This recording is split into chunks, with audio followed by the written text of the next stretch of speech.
change the world. The Kiki. This is. You must learn to move forward at all.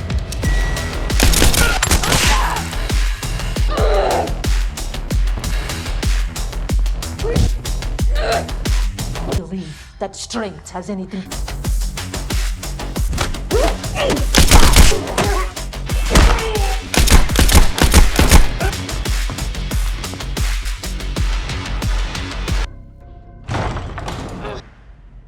Are you fucking idiot have fallen?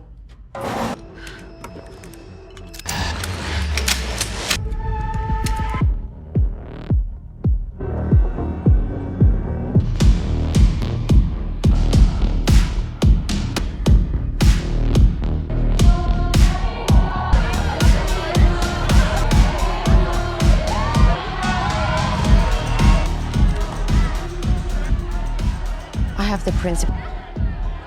She can A threat?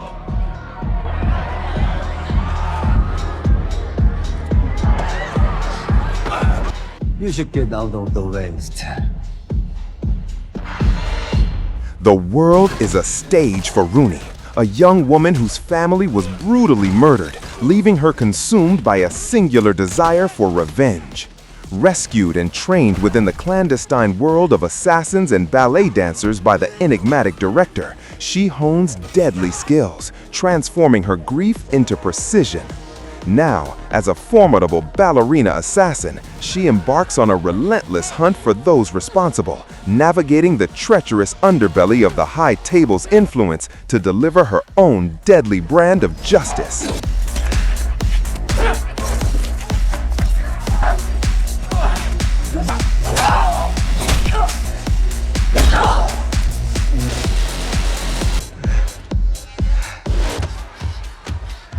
You're safe now, it's fine.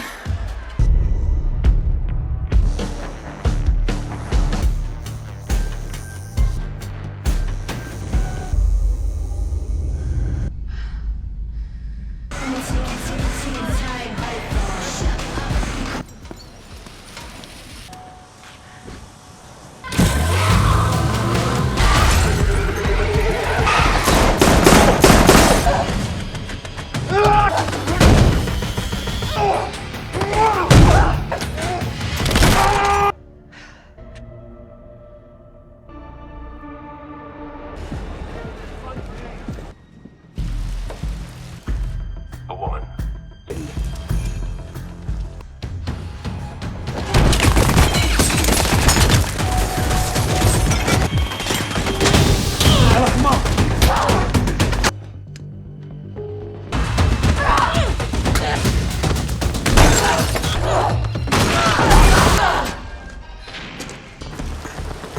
Damn it.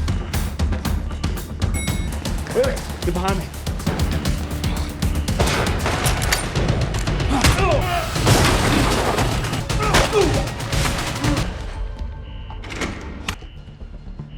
Let's go.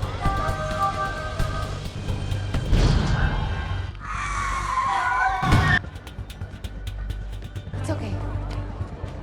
2, maybe 10.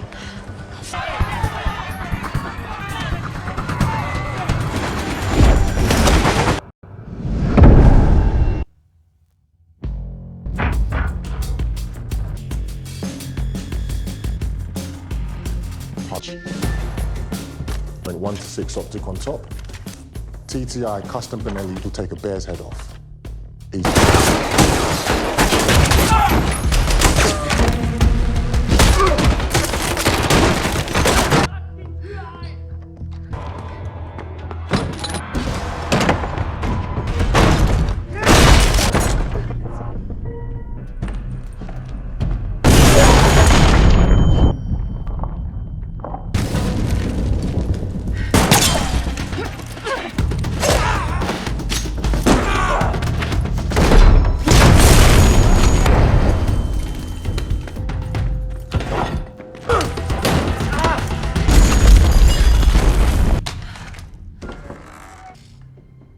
I need a car.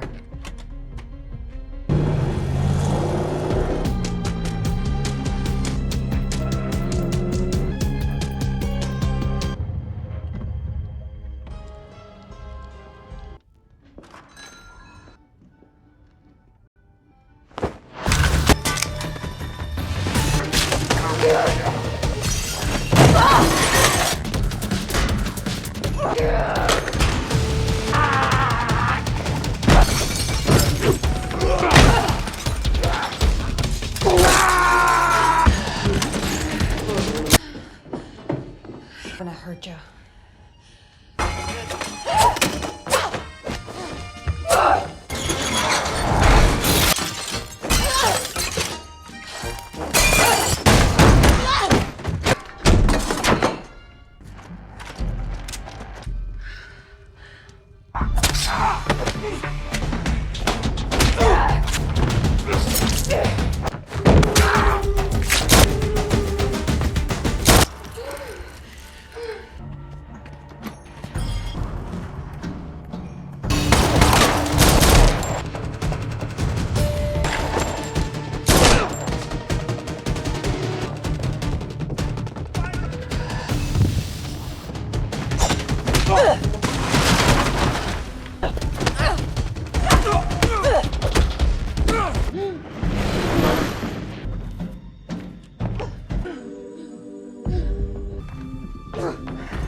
Your people?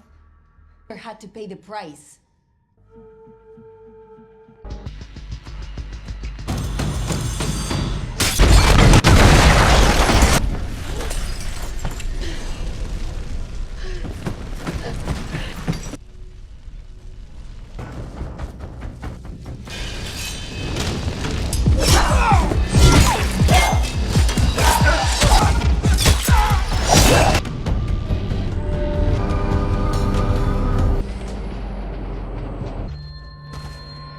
Leave the wolf to its...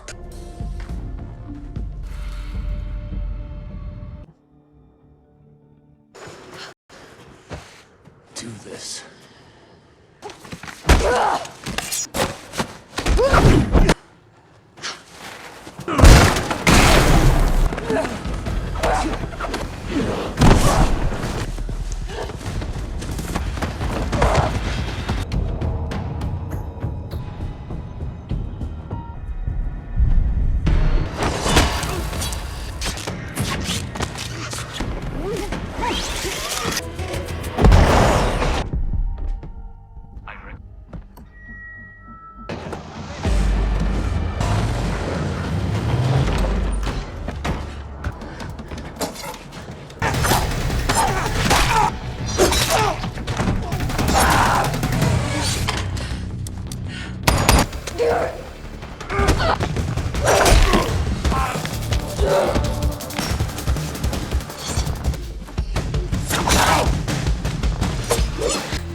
chosen. It is your fate. Hey guys, today we're diving headfirst into the sleek, brutal elegance of Ballerina, the latest spin-off from the legendary John Wick universe, starring Ana de Armas as the titular killer with a dance card full of vengeance. We'll follow Rooney's journey from a shattered child to a deadly force, pirouetting through expertly choreographed fight scenes and unraveling the dark threads of a conspiracy that stole her family.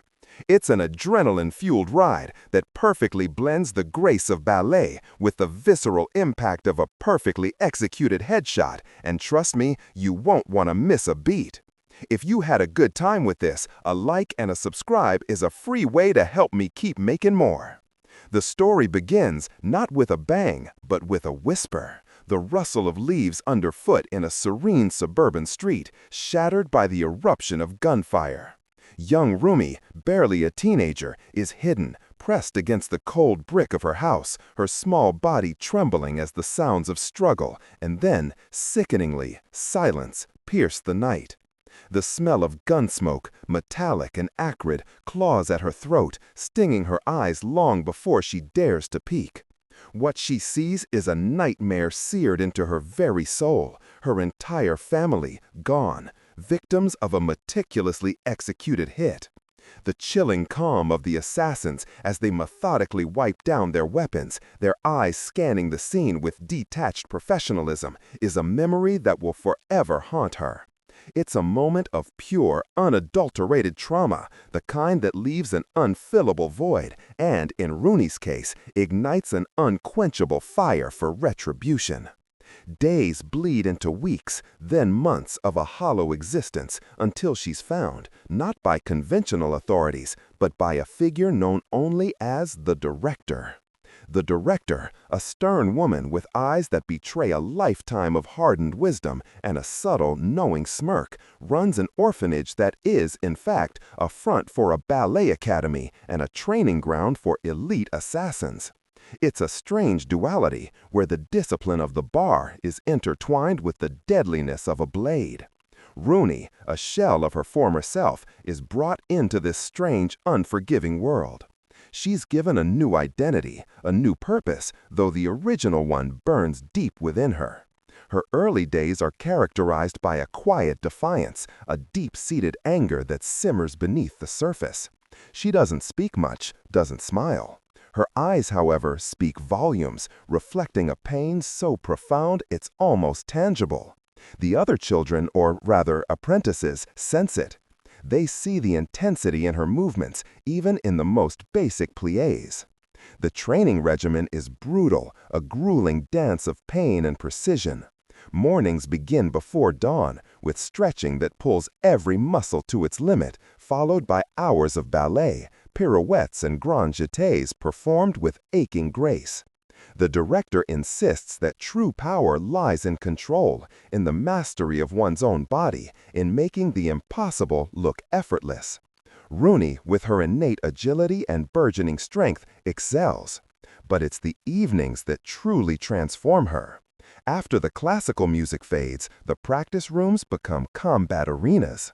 Instead of toe shoes, she wears tactical boots. Instead of a tutu, Kevlar. She learns to handle firearms with chilling efficiency, the crisp clack of a slide locking into place becoming as familiar as the swish of a silk skirt. Hand-to-hand combat is taught with a brutal practicality, every movement designed to incapacitate, to kill. The crack of bone on bone, the grunt of effort, the sharp intake of breath, these become her lullabies. She learns to use knives with surgical precision, the glint of steel a familiar comfort, the weight of the hilt a natural extension of her hand. She internalizes the lessons, her body becoming a weapon, her mind a finely tuned instrument of vengeance. There's a certain grim irony in how ballet, an art form centered around beauty and grace, is twisted into a foundation for such deadly skills.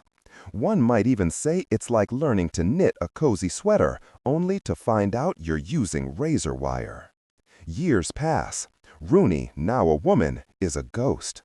Her name is whispered in certain circles, always followed by a cautionary tale. She's executed countless missions for the director, her movements fluid and deadly, her face a mask of detached professionalism. Each kill, however, feels hollow, a temporary distraction from the gnawing emptiness of her personal loss. The director, watching her from the wings, understands. She knows that Rooney's true purpose lies outside the confines of the school, a purpose she's been subtly nudging Rooney towards all along. One rainy night, after a particularly messy job involving a corrupt senator and an inconvenient USB drive, Rooney finds a small, innocuous piece of evidence left behind. A coded message embedded in a forgotten newspaper clipping. A subtle detail that only someone intimately familiar with the underworld's communication methods would recognize. It's a breadcrumb, tiny and almost imperceptible, but for Rooney, it's a flare in the dark. It points to a name, a shadow within the vast network of the high table. This is it. This is the first thread in the tapestry of her revenge. Her heart, which she thought had turned to stone years ago, thrums with a dangerous anticipation. The metallic taste of adrenaline fills her mouth. Her first target is a low-level operative, a former hitman rumored to have been involved in the cleanup crew that night. Rooney tracks him to a grimy underground gambling den, the air thick with cigarette smoke and desperation. The clinking of chips, the hushed murmurs, the occasional shout of triumph or despair form a cacophony that barely registers to her honed senses. She moves like a phantom through the crowded room, her eyes scanning, filtering, locking on to her quarry. He's a large man, scarred and grizzled, his hand never far from the concealed weapon at his hip. The smell of stale beer and cheap cologne clings to him. She cornered him in a dimly lit alleyway behind the den, the rhythmic drip, drip, drip of water from a leaky pipe providing a macabre rhythm to their encounter. He saw her coming, a flicker of recognition, a primal fear in his eyes. He lunged, a desperate, clumsy lunge, his fist a blunt instrument aiming for her head. But Rooney was faster, a blur of motion. She spun, a dancer's pirouette, evading his strike, her arms snapping out to catch his wrist. The crack of bone was almost satisfying, a sharp, clean sound in the damp night air. He roared, more in surprise than pain, his face contorting. She didn't give him a chance to recover. Her other hand, holding a concealed stiletto, plunged deep into his thigh, a quick, efficient stab. He gasped, his large frame stumbling backwards. The streetlights above cast long, grotesque shadows as she pressed her advantage, a relentless machine. He tried to draw his own weapon, but her foot slammed down on his arm, pinning it to the grimy pavement. The subtle click of a safety disengaging, a swift, decisive movement. The metallic clang of his weapon hitting the ground. Then a quick, brutal interrogation, her voice low and even, utterly devoid of emotion, contrasting sharply with his panicked gasps. She extracted the information she needed, names, locations, a loose network of players. His final breath was a choked whisper, lost to the sounds of the city. She wiped her blade clean on his jacket, the fabric rough against her skin, leaving him in the alley, a silent testament to her unwavering purpose. The next lead takes her to a shadowy meeting in the bowels of an abandoned subway station, the echo of her footsteps reverberating off the grimy tiles. The air is cold, damp, smelling of rust and decay. The man she's after, a fixer named Kinski, is a greasy, nervous type known for his connections to the underworld's data brokers. He's surrounded by two hulking bodyguards, both armed, their eyes constantly scanning the dark, cavernous space. Rooney doesn't need an invitation. She simply appears, stepping out of the deep shadows, her presence a sudden chilling drop in temperature. Kinski jumps, his face paling, the brief scraping sound of his chair against the concrete floor cutting through the tense silence. "We need to talk." Rooney's voice is calm, yet it carries the weight of a death sentence. The bodyguards predictably react. One lunges, a heavy fist arcing towards her. Rooney ducks, the wind of his punch barely ruffling her hair. She spins, under his arm, her elbow driving upward with bone-shattering force into his jaw. The man collapses, a soft thud against the concrete, his weapon clattering harmlessly away. The second bodyguard, smarter, pulls a silenced pistol, but he's a fraction of a second too slow. Rooney is already moving, a whirlwind of calculated violence. She kicks the pistol from his hand with a swift balletic sweep of her leg, the weapon skittering across the floor. Before he can react, she's on him, a series of quick, brutal strikes to his mid. Rooney doesn't waste time. She extracts the information, a digital ledger, encrypted, but she knows exactly who can decrypt it. She leaves Kinski alive, a shivering mess, a clear message sent to anyone else involved. It's almost a kindness, allowing him to live with the fear. Or perhaps it's just more convenient to let him spread the word of her arrival. Some might call it psychological warfare, others just really good time management. Her path then leads her to Winston Scott, the formidable proprietor of the Continental Hotel in New York. The Continental, a sanctuary for assassins, operates under strict rules of neutrality. Stepping inside is like entering a different dimension, the hushed opulence a stark contrast to the gritty streets outside. The soft murmur of conversations, the clinking of glasses, the smooth jazz playing subtly in the background, all contribute to an atmosphere of refined danger.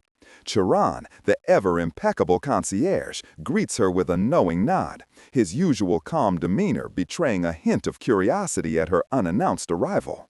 Winston, perched in his usual spot, a leather armchair in the lounge, sips his whiskey, his eyes shrewd and appraising as Rooney approaches. He's an older man, but his mind is sharper than any blade. "Miss Rooney," he says, his voice a smooth baritone. "A pleasure, as always, though I suspect this isn't merely a social call."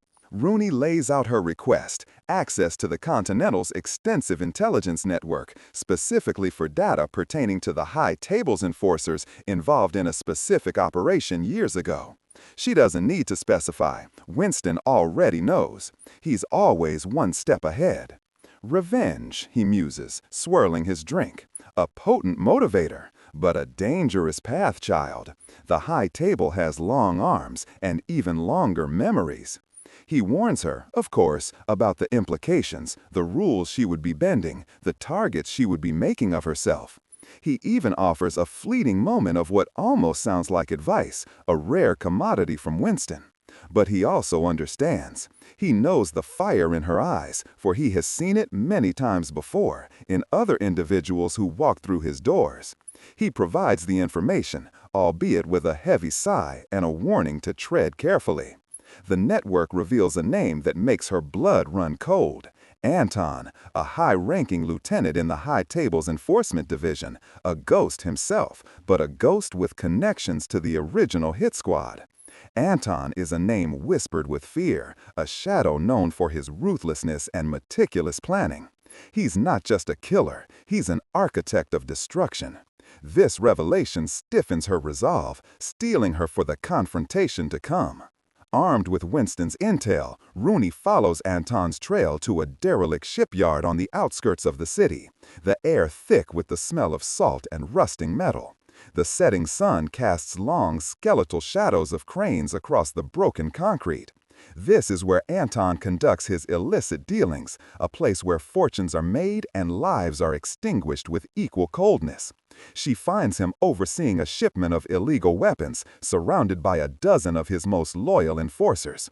They're heavily armed, clad in dark tactical gear, their faces grim and unyielding. The metallic clang of crates being moved, the low rumble of a forklift, and the incessant squawking of gulls create a harsh symphony.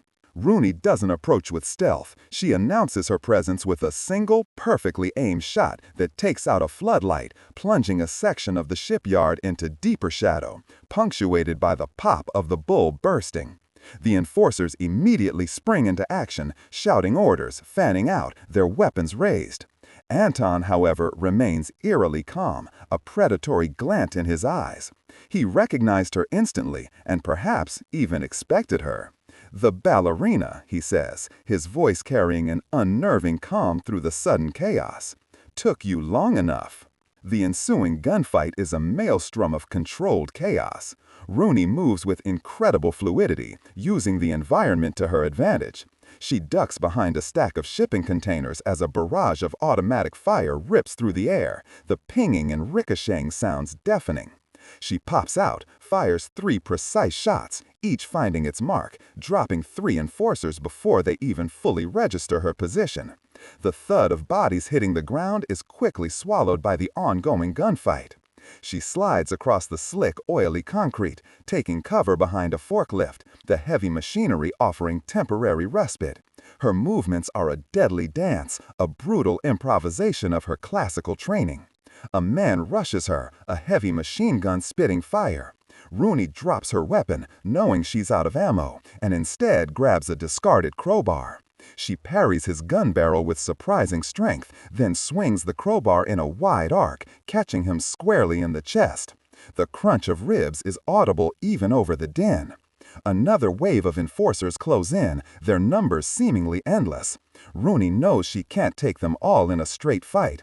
This isn't about brute force, it's about strategy, about exploiting their overconfidence. She lures them into a maze of stacked containers, weaving through the narrow passages, the sounds of their heavy boots thudding behind her. She sets traps, using loose chains to trip them, knocking over precariously balanced crates to block their paths. She turns a corner and finds herself face to face with 2 burly men. One lunges with a knife. Rooney sidesteps, her hand catching his wrist, twisting it sharply. The knife clatters to the ground. She then uses his momentum to slam him into the second man, sending them both sprawling. Before they can recover, she's gone, disappearing into the labyrinthine shadows. It's like watching a deadly game of hide and seek, where the seeker ends up with a broken nose and a bruised ego. She eventually corners Anton in his makeshift office, a dilapidated shack overlooking the docks, glass windows revealing the sprawling industrial landscape. The air inside is still, heavy with unspoken tension. Anton, though outnumbered earlier, is a formidable opponent himself, not one to shy away from a direct confrontation. He drops his pistol, gesturing to the weapons scattered around the room, a silent invitation to a close-quarters battle. "No guns," he says, a faint, chilling smile playing on his lips. "Just us." The duel is brutal, visceral. Anton moves with a coiled power, every strike carrying immense force. Rooney, however, is pure grace and precision, her smaller frame an advantage as she ducks and weaves, exploiting his slower, more telegraphed movements. He throws a heavy punch, aiming for her head. She blocks it with an open palm, the impact stinging, but her stance holds. She then retaliates with a rapid succession of jabs, each one targeting pressure points, making him gasp for air. He sweeps her legs, sending her tumbling to the floor. The sharp scrape of her tactical gear against the rough floor is the only sound. She rolls, avoiding a devastating stomp, and springs back to her feet with the agility of a cat. A man rushes her, a heavy machine gun spitting fire. Rooney drops her weapon, knowing she's out of ammo, and instead grabs a discarded crowbar. She parries his gun barrel with surprising strength, then swings the crowbar in a wide arc, catching him squarely in the chest. The crunch of ribs is audible even over the din. Another wave of enforcers close in, their numbers seemingly endless. Rooney knows she can't take them all in a straight fight. This isn't about brute force, it's about strategy, about exploiting their overconfidence. She lures them into a maze of stacked containers, weaving through the narrow passages, the sounds of their heavy boots thudding behind her. She steps a corner and finds herself face to face with 2 burly men. One lunges with a knife. Rooney sidesteps, her hand catching his wrist, twisting it sharply. The knife clatters to the ground. She then uses his momentum to slam him into the second man, sending them both sprawling. Before they can recover, she's gone, disappearing into the labyrinthine shadows. It's like watching a deadly game of hide and seek, where the seeker ends up with a broken nose and a bruised ego. She eventually corners Anton in his makeshift office, a dilapidated shack overlooking the docks, glass windows revealing the sprawling industrial landscape. The air inside is still, heavy with unspoken tension. Anton, though outnumbered earlier, is a formidable opponent himself, not one to shy away from a direct confrontation. He drops his pistol, gesturing to the weapons scattered around the room, a silent invitation to a close-quarters battle. "No guns," he says, a faint, chilling smile playing on his lips. "Just us." The duel is brutal, visceral. Anton moves with a coiled power, every strike carrying immense force. Rooney, however, is pure grace and precision, her smaller frame an advantage as she ducks and weaves, exploiting his slower, more telegraphed movements. He throws a heavy punch, aiming for her head. She blocks it with an open palm, the impact stinging, but her stance holds. She then retaliates with a rapid succession of jabs, each one targeting pressure points, making him gasp for air. He sweeps her legs, sending her tumbling to the floor. The sharp scrape of her tactical gear against the rough floor is the only sound. She rolls, avoiding a devastating stomp, and springs back to her feet. With Anton dealt with, Rooney's investigation reveals the true mastermind, a clandestine organization known as the Shadow Syndicate, operating outside even the High Table's direct command, using Anton as their brutal enforcer. Their leader, a woman named Valentina, is a cold, calculating figure, obsessed with power and control, viewing lives as mere pawns in her grand designs. The discovery changes everything. This isn't just about revenge against a few thugs, but about dismantling a far larger, more insidious network.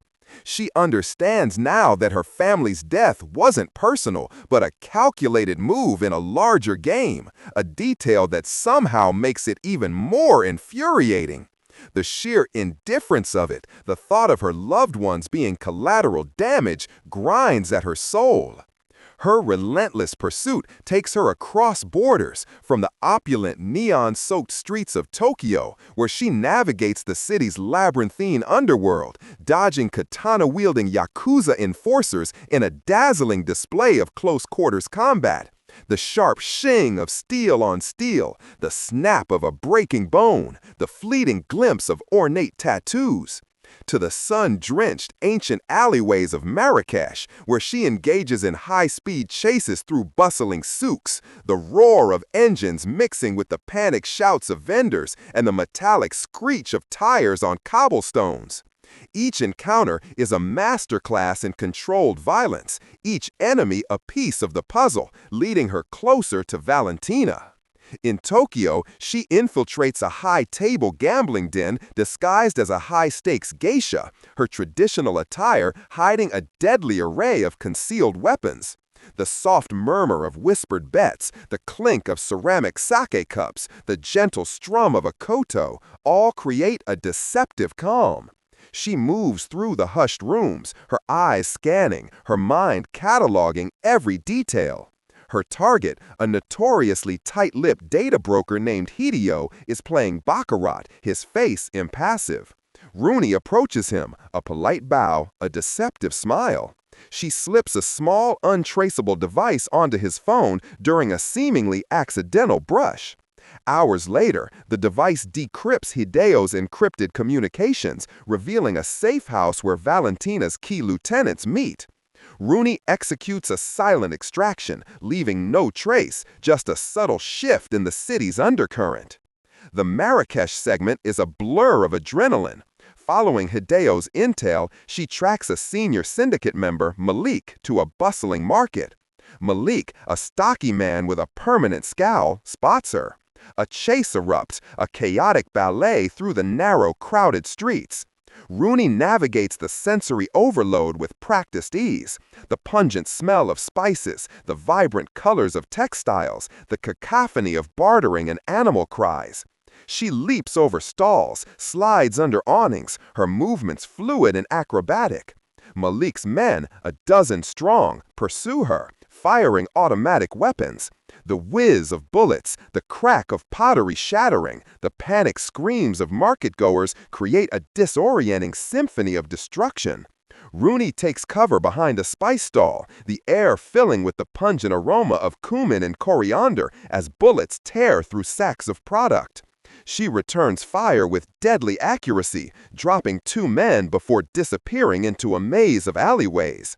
The chase culminates in a tense rooftop pursuit, the thump of boots on sun-baked tiles, the dizzying heights, the constant threat of a misstep.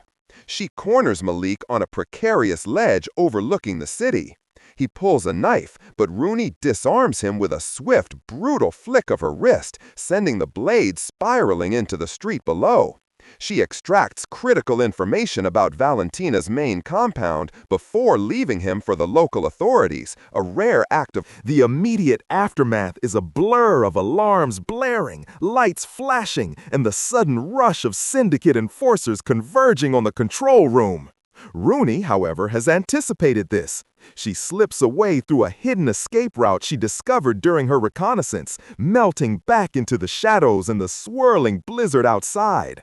Her body is battered and bruised, but her mind is clear. The revenge is complete. The syndicate, decapitated by Valentina's death, quickly begins to unravel. The director, watching from afar, receives a coded signal: curtain call. She smiles faintly, a flicker of pride in her hardened eyes. Rooney's future is uncertain. Will she return to the director's fold, becoming a more permanent fixture in the underworld? Or will she try to forge a new path, free from the shackles of vengeance? The film leaves this question hanging, a poignant note in a symphony of violence. Her story is a testament to the fact that even in the darkest of worlds, one can find a way to dance. And so, we leave Rooney standing at a precipice, both literally and figuratively, gazing out at the vast, desolate landscape. Her journey, steeped in the bitter pursuit of vengeance, ultimately led her not to triumphant joy, but to a profound stillness, a quiet understanding of the immense cost of her chosen path. She faced the brutal truth that revenge, while offering a fleeting sense of closure, often leaves its own indelible scars, transforming the seeker as much as it punishes the sought. Yet in that arduous process, she forged herself anew, not just as an assassin, but as a woman who transcended her pain, who found extraordinary strength and purpose in the face of unimaginable loss.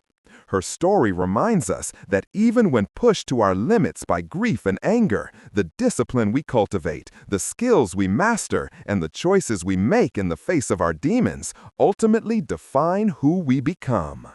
Ballerina is a phenomenal addition to the John Wick universe, showcasing exquisite action choreography that marries the grace of ballet with brutal efficiency. Ana de Armas delivers a compelling performance, bringing depth to a character defined by vengeance. It's a visually stunning and emotionally resonant film that explores the enduring cycle of violence, leaving you pondering what truly constitutes freedom in a world built on rules and retribution.